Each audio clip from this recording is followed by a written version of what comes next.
Ya, insyaallah pada malam ini akan disampaikan oleh guru kita Al-Mukarram wal-Muhtaram Ustadzina Al-Kiram Bapak Ustadz Ahmad Zaman Sari Al-Abidi. Untuk itu waktu debat kami persilakan alaihi pada tafadhol masykur. Sallu ala Nabi Muhammad. Anak-anak tenang ya.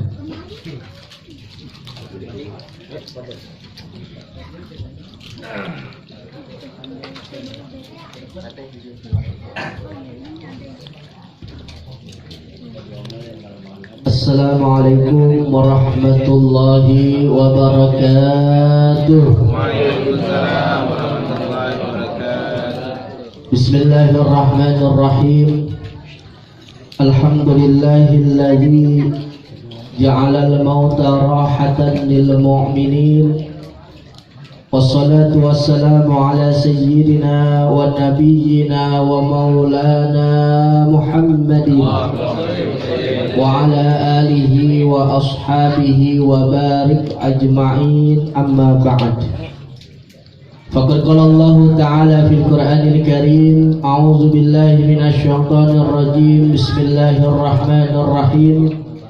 Walladzina ja'u min ba'dihim yaquluna rabbana ighfir lana wa li ikhwanina alladzina sabaquna bil iman wa la taj'al fi qulubina ghillan lil ladzina amanu rabbana innaka ra'ufur rahim.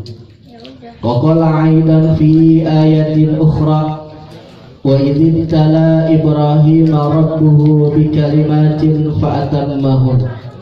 Wa qala an-nabiy sallallahu alaihi wasallam sayati ala ummati zamanun yuhibbuna al-khamsa wa yansawna al-khamsa, atau kama qala Rasulullah sallallahu alaihi wasallam.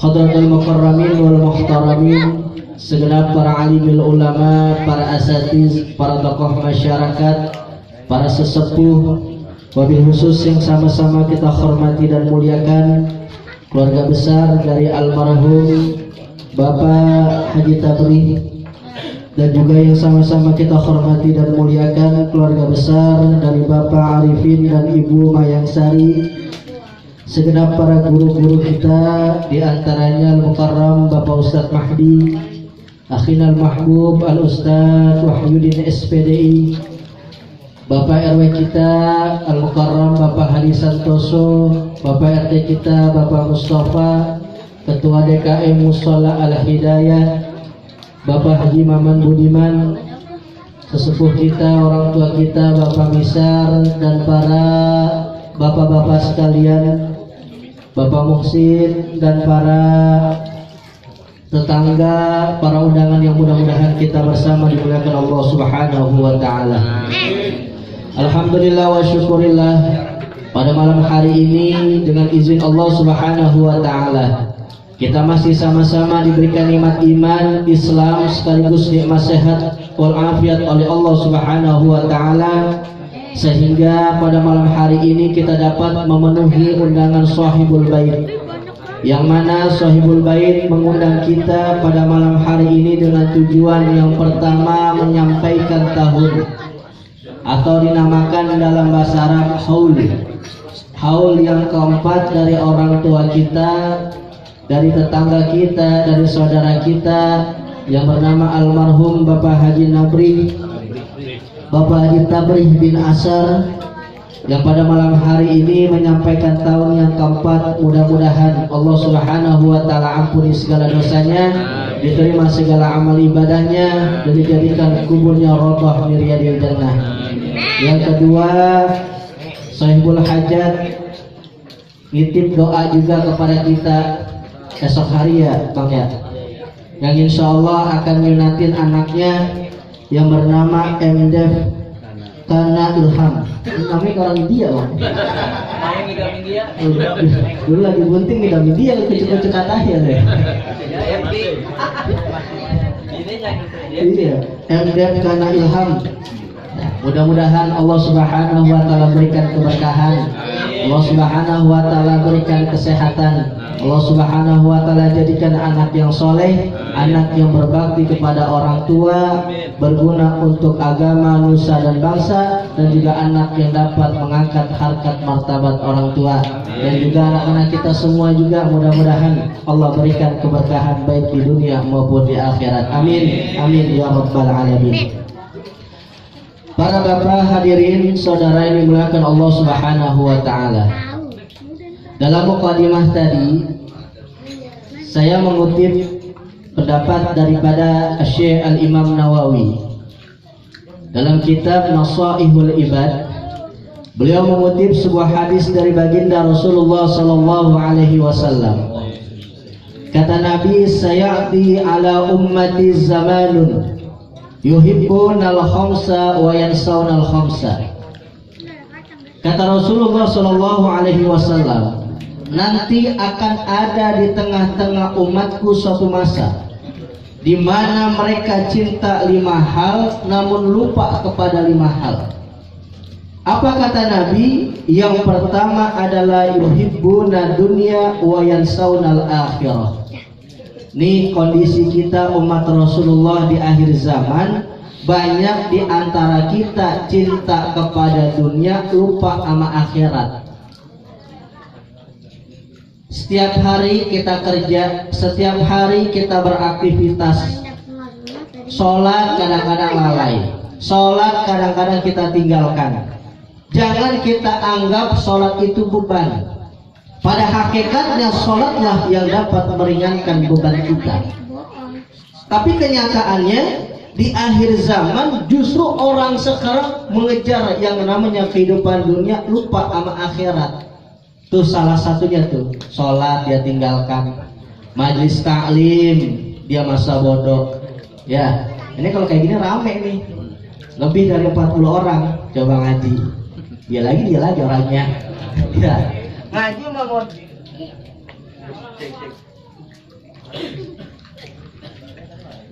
cukup.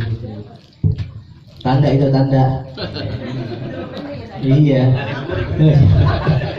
Agak ini semur, bawahnya dapat ini semur. Luar biasa. Semur sampai keluar baunya. Apa tadi ya? Lupa dia ngomongnya. Jadi kata Rasulullah Shallallahu Alaihi Wasallam, umat Nabi di akhir zaman cinta 5 hal, lupa sama 5. Cinta sama dunia, lupa sama akhirat. Sholat dia tinggalkan, ya, ngaji dilupain. Padahal ngaji, sholat, kumpul kayak gini, ini merupakan ibadah dan dicatat sebagai rangkaian pahala di sisi Allah Subhanahu wa taala. Karena orang sekarang lupa, dia kejar tuh dunia. Maka Rasulullah Shallallahu Alaihi Wasallam dalam sebuah hadis yang lain mengatakan, "I'mal lidunyaka ka'annaka ta'ishu abadan, wa'mal li akhiratika ka'annaka tamutu ghadan." Beramallah kalian untuk duniamu seakan-akan kamu hidup selama-lamanya. Beramallah untuk akhiratmu seakan-akan kamu mati besok. Ama orang sekarang dibalik ini hadis. I'mal lidunyaka ka'annaka tamutu ghadan. Beramallah untuk duniamu seakan-akan kamu mati besok. Saya kalau kerja besok mau makan apa? Saya kalau nggak pergi pagi pulang malam, bini saya mau dikasih apa? Tuh sekarang tuh. Pergi pagi pulang malam. Ya, lupa sama sholat, lupa sama ngaji, lupa sama ibadah. Ini luar biasa, Pak. Jangan sampai seperti itu, karena Rasulullah sudah memprediksi umatnya nanti ada model kayak gitu. Banyak dari sini kira-kira? Enggak, kagak sedikit. Ya, wa'mal li akhiratika ka'annaka ta'ishu abadan. Beramallah untuk akhirat kamu seakan-akan kamu hidup selama-lamanya. Suruh ngaji entar dulu masih juga muda. Suruh sholat kita dulu besok juga kita masih sehat. Ya, mati bukan syarat orang itu sakit. Orang mati tidak menjadi sebuah syarat ketika orang itu sudah tua. Yang namanya mati kapan saja. Sehingga ini menjadi salah satu ibrah salah satu pelajaran buat kita, jangan sampai kita melupakan akhirat. Ya, maka Allah Subhanahu wa taala berfirman dalam Al-Qur'an, "Ya qaumi, innama hadhihi dunya mata' wa innal akhirata darul qarar." Wahai kaumku, sesungguhnya dunia ini merupakan kehidupan sementara, sedangkan akhirat merupakan tempat yang abadi. Kira-kira kita mau nempatin yang abadi apa yang sementara, Pak? Abadi. Makanya kita jangan lupa sama akhirat. Jangan kayak orang dulu, ya, kelapa muda kupas-kupasin, kelapa tua tinggal batoknya. Masa muda puas-puasin, udah tua tinggal bongkoknya. Ngaji kagak becus, sholat kagak bisa, cuman peci dong, peci ditaruh di kepala. Ya, ini jangan sampai seperti itu. Yang kedua, kata baginda Rasulullah Sallallahu Alaihi Wasallam, yuhibbunal hayat wa yansawnal maut. Cinta kepada kehidupan namun lupa sama mati. Kita disuruh untuk beramal, entar aja dulu. Kita disuruh untuk berbuat baik, entar aja dulu. Dia cinta bahwa hidupnya itu pasti akan terus, tapi lupa untuk yang namanya mati. Ini bahaya, Pak. Fir'aun aja, Fir'aun itu yang Allah berikan dalam hidupnya nggak pernah sakit, maka pada saat itu suatu saat Allah berikan sebuah ajal kepada Fir'aun, dia ditenggelamkan di laut yang Allah siapkan untuk Fir'aun. Nauzubillah min dzalik. Makanya kita semasa hidup jangan lupa bahwa nanti kita pun sama akan dipanggil oleh Allah Subhanahu wa taala. Seperti almarhum Bapak Haji Tabrih ya, yang sudah 4 tahun meninggalkan keluarga, meninggalkan saudara, meninggalkan kita sebagai orang-orang terdekatnya. Kita pun sama kayak gitu, cuman limitnya, waktunya kita nggak tahu. Maka kata Rasulullah, umat Nabi baina sab'in wa sittin, di antara 60 dan 70. Ya, kita nggak tahu usia kita berapa. Kalau sekarang ada orang usia 11 tahun, ada orang usia 59 tahun, ya 11 bulan 29 hari, udah tinggal besok, Pak. Ya, makanya ini menjadi sebuah pelajaran penting buat kita. Yang ketiga, kata baginda Rasulullah Sallallahu Alaihi Wasallam, potret umat Nabi di akhir zaman adalah yuhibbunal qusur wa yansawnal kubur. Senang dengan rumah, senang dengan apartemen yang megah, tapi lupa dengan kuburan. Lupa dengan kuburan. Orang berlomba-lomba untuk membuat rumah, orang berlomba-lomba untuk membuat apartemen, tapi dia nggak tahu bahwa itu semua tidak akan dibawa ke dalam kubur. Maka Nabi mengatakan, awwalu al-qabru awwalu manzilin min manazilil akhirah. Kuburan adalah tempat yang pertama kali untuk menuju kepada alam akhirat. Fa inna jaminhu fama ba'dahu aisaru. Kalau kita udah selamat di alam kubur, selanjutnya kita akan mudah. Tapi sebaliknya, wa illam yanju minhu fama ba'dahu asyaddu. Kalau kita tidak selamat di alam kubur, maka setelahnya habis dah kita tuh. Habis pokoknya dikemplangin sama malaikat. Makanya jangan lupa, kita punya rumah, kita punya tempat singgahan. Sebetulnya itulah tempat-tempat yang hidup kita sementara. Kekal kita nanti di alam kubur. Itu Rasulullah memberikan sebuah nasihat kepada kita. Jangan sampai kita terlena dengan kehidupan dunia. Yang keempat, kata baginda Rasulullah Sallallahu Alaihi Wasallam, yuhibbunal mal wa yansawnal hisab. Orang-orang yang berada di akhir zaman cinta kepada uang, cinta kepada harta, namun lupa kepada hisab. Uang yang kita hasilkan, uang yang kita usahakan, itu semua nanti akan diminta pertanggungjawaban oleh Allah Subhanahu wa ta'ala. Gara-gara duit orang bisa menghancurkan negara. Gara-gara duit orang bisa masuk penjara. Bahkan gara-gara duit orang bisa masuk neraka. Betul? Coba sekarang kita lihat, Pak. Gara-gara duit orang menghancurkan negara. Berapa banyak tuh sekarang? Bansosnya belum turun, bansos siapa RWH? RT. Bansos, masya Allah. Gara-gara covid bansos gede, apa ditilek tuh sama orang. Tuh luar biasa. Yuhibbunal mal wa yansawnal hisab. Cinta sama duit, lupa duit itu nanti akan dihisab, akan dipertanggungjawabkan di hadapan Allah Subhanahu wa taala. Gara-gara duit negara hancur. Berapa triliun negara dirugikan gara-gara itu. Gara-gara duit berapa banyak orang masuk penjara. Korupsi, ya, dia ngambil uang negara dan sebagainya pakai rompi itu orangnya yang memang tidak merugikan negara, orang-orang yang tidak menzalimi pemimpin, sekarang masuk penjara, 6 orang tewas saja belum diusut, ya Pak ya. Iya, itu luar biasa. Ini akhir zaman.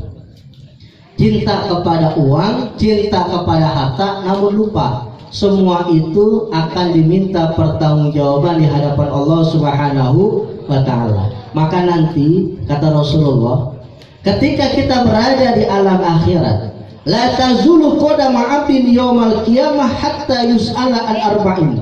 Kaki kita nggak bisa bergerak nanti di hari kiamat sampai Allah meminta pertanggungjawaban kepada kita dari 4 hal. Dari 4 hal itu diantaranya adalah an-malihi min aina iqtasabahu wa fima anfaqahu. Kita akan ditanya oleh Allah tentang harta kita. Dari mana kita dapatkan dan untuk apa kita belanjakan. Kalau kita dapatnya dari cara yang halal, cara yang baik, insya Allah kedepannya itu akan menjadi baik.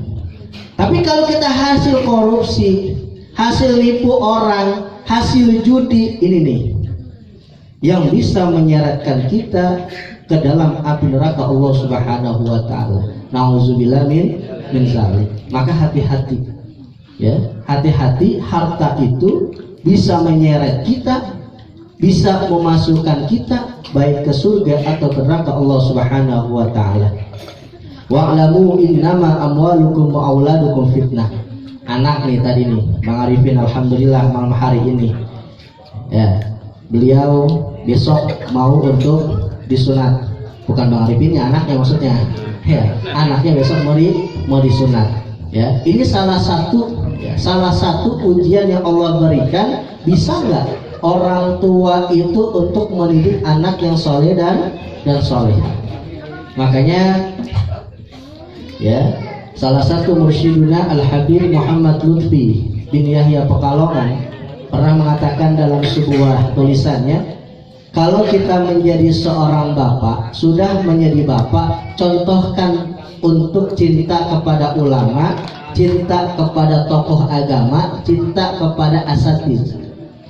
Bagaimana mungkin orang itu akan cinta kepada agama kalau tidak dimulai dari orang tuanya?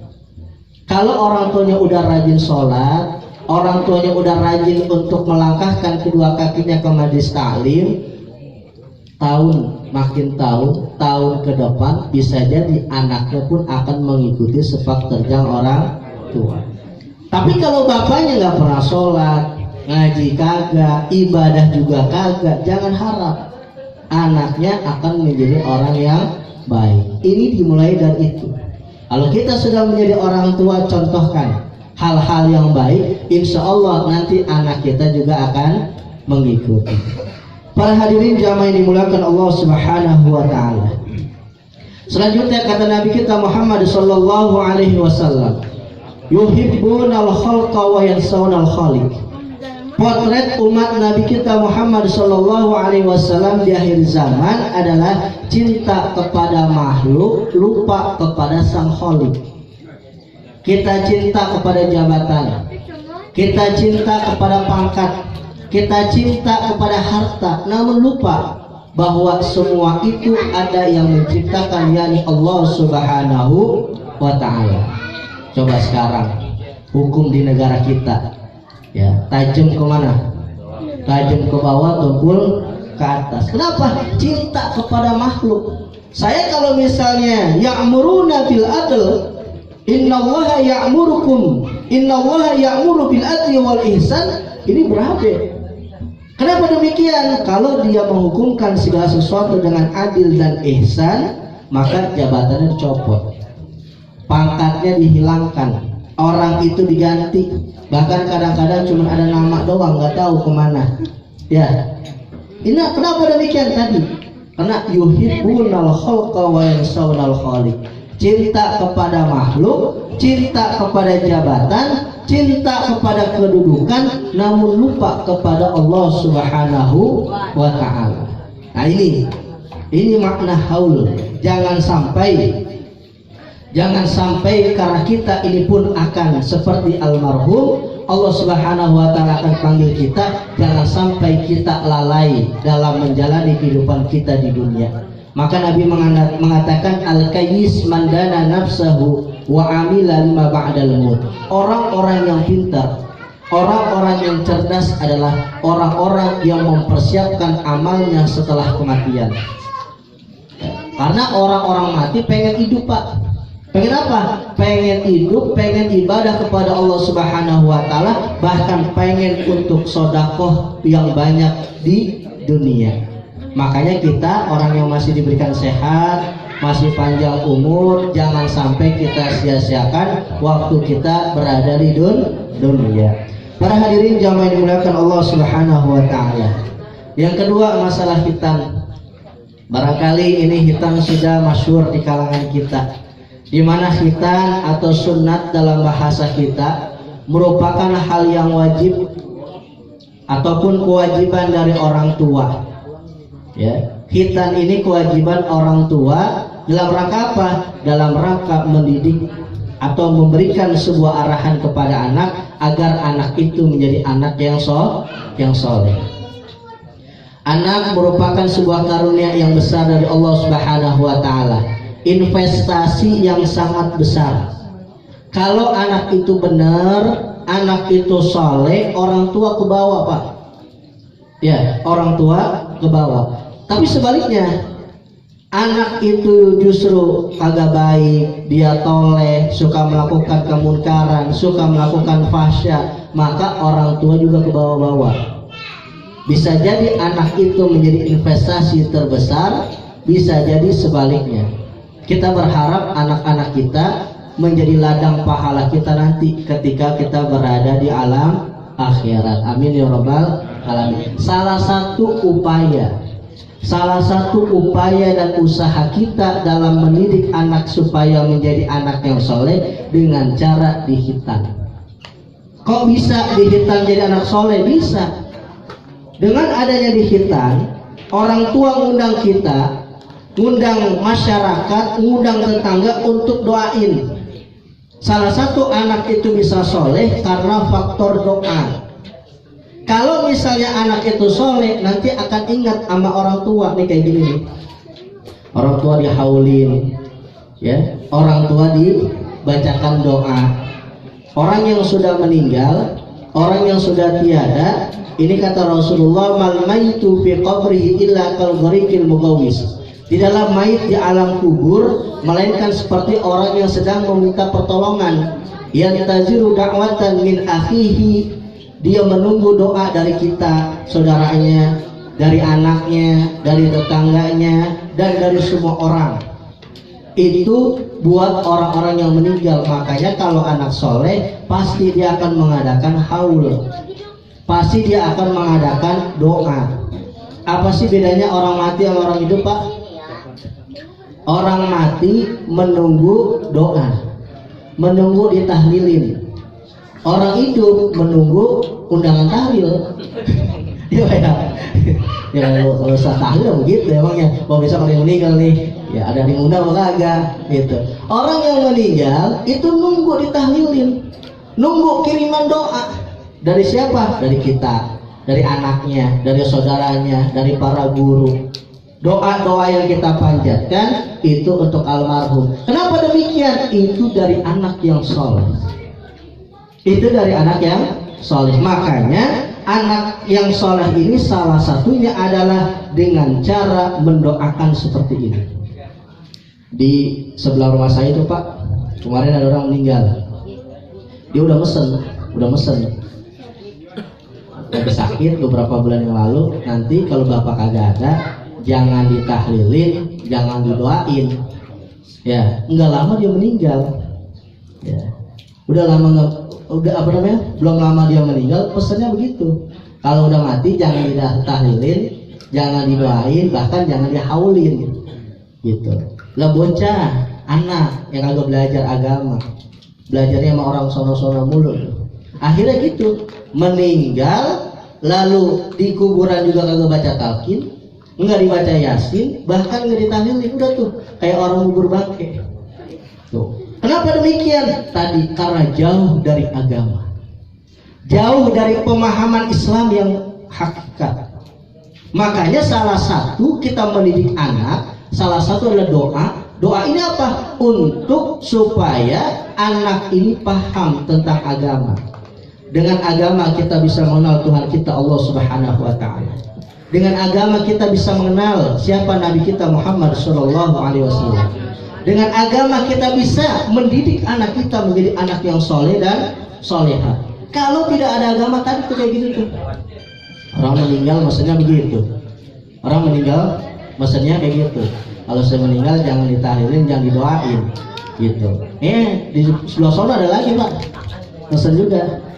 Nah, kalau saya meninggal, tanah sebelah jangan dijual. Itu orang gitu. Iya, yang benar pak tuh, masya Allah. Ada juga orang kalau mau meninggal dia pesan, ya ini buat anak-anak, buat keluarga. Nanti kalau nggak ada, bacain yasin, ngundang orang, tahlil. Kalau ada uang nanti dihaulin. Ini salah satu anak yang soleh dan solehah. Maka Nabi kita Muhammad Sallallahu Alaihi Wasallam mengatakan, apakah masih ada hal bakia min birri abawaya syai'un ba'da mautihima? Apakah masih ada kesempatan orang yang hidup itu berbakti kepada orang tua? Nabi mengatakan iya. Dengan cara apa? Dengan cara bistighfari lahuma wa sholati alaihima. Doain orang tua, ya. Mintakan ampun orang yang sudah nggak ada. Itu bakti kita kepada orang tua. Maka orang tua sebelum nanti anaknya berbakti, orang tua contohin dulu. Kalau orang tua sudah mencontohkan, orang tua sudah mengajarkan, orang tua kagak ada, anak nanti akan berbakti kepada orang tua. Enak gak kira-kira Pak? Enak. Usia kita nggak lama, hidup kita sementara, tapi investasi kita terus mengalir dengan sebab apa? Dengan sebab waladun sholih yad'ulah, anak-anak yang senantiasa mendoakan orang tua. Yang kedua, khitan merupakan salah satu peletakan batu pertama. Peletakan batu pertama di mana setelah khitan ada kewajiban lagi. Orang tua untuk mendidik, memberikan paham tentang agama. Ini bocah ntar mau gedenya mau kayak sarukan juga nggak apa-apa kok. Ya, dia depannya mau jadi apa juga nggak apa-apa, silahkan. Nggak harus jadi ustadz, nggak harus jadi kiai, nggak harus jadi mubalik. Yang penting ketika bocah ini usia masih kecil, ajarin dah tuh untuk ke mushola, ajak untuk ke masjid. Berikan, kalau kita nggak bisa untuk ngaji, kasih tuh, ada Ustadz Wahyudin tuh, kasih, ya titipin, ada Ustadz Mahdi tuh, titipin nih anak nih, ajarin, nitipin juga jangan nitipin doang, itu, lu kadang-kadang nitipin doang orang kita mah, ya, kalau mau berkah tadi tuh kasihlah sesuatu kepada guru kita, ya, itu yang bisa menimbulkan, bisa melahirkan anak yang soleh. Ini peletakan batu pertama. Habis dikhitan, bocah udah balik. Udah balik apa? Udah kenal, udah ada taklif, sudah ada yang namanya kewajiban untuk melakukan ibadah kepada Allah Subhanahu wa taala. Semoga kedepannya menjadi orang-orang yang saleh. Para hadirin jamaah yang dimuliakan Allah Subhanahu wa taala. Barangkali inilah sepatah dua patah kata yang dapat saya sampaikan. Gak enak nih semur, udah sedepat uangnya. Nasi udah buatan dingin, gak enak dimakannya. Iya, Ustadz agak ngerti banget lagi, biasa kerja Senin ya. Kalau lama-lama kita digerutuin mulu. Ya, mudah-mudahan sedikit yang saya sampaikan ada manfaatnya. Dan terakhir kita bacakan suratul Fatihah. Kita mohon kepada Allah Subhanahu wa taala semoga anak yang esok hari dihitan Allah berikan kelancaran, Allah berikan kesuksesan, Allah berikan kesehatan, Allah berikan keberkahan, dan mudah-mudahan Allah Subhanahu wa Ta'ala jadikan anak yang soleh, berbakti kepada orang tua, bermanfaat untuk agama, nusa dan bangsa, dan anak-anak yang dapat untuk menjadi kebanggaan orang tua. Bihazihi niyyah al-Fatihah. A'udzubillahi minasyaitonir rajim. Bismillahirrahmanirrahim. Alhamdulillahi rabbil alamin arrahmanir rahim maliki yaumiddin. Iyyaka na'budu wa iyyaka nasta'in. Ihdinas shiratal mustaqim. Shiratal ladzina an'amta 'alaihim ghairil maghdubi 'alaihim waladdallin. Amin. Terima kasih atas segala perhatian, mohon maaf atas segala kekurangan. Akhirul kalam, wallahul muwaffiq ila aqwamit thoriq. Assalamualaikum warahmatullahi wabarakatuh. Waalaikumsalam warahmatullahi wabarakatuh.